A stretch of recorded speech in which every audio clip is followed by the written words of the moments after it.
Good day and happiness life mga ka-life team. So for today's video, outdoor muna tayo kasi hindi na masyadong malamig at masarap na yung pakiramdam natin na ilabas natin ito. So dito tayo sa malapit sa park sa may area namin.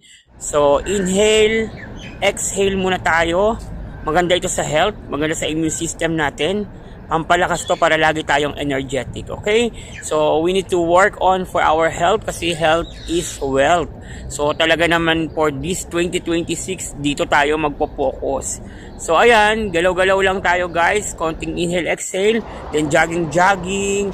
Afterwards, ito yung mga plants na makakasalubong mo dito sa park. Bougainvillea, merong mga white flowers, merong yellow na sunflower, merong mga iba't ibang klase ng puno, beech tree, palm, etc. At talagang green na green ang view dito, okay? Natural yung mga halaman dito guys, hindi to synthetic na kagaya na sa ibang park. Ito natural to.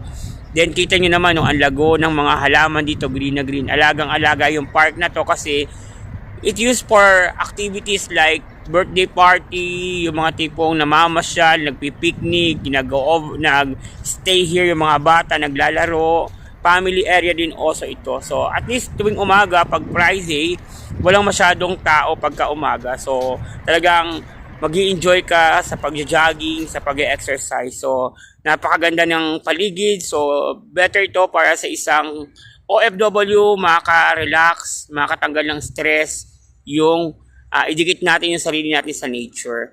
Okay? So, for the meantime, kung umabot ka sa video ito, don't forget to follow, like, and share, comment down below sa ating FB Reels, Leonardo Pulintan. Don't forget to subscribe.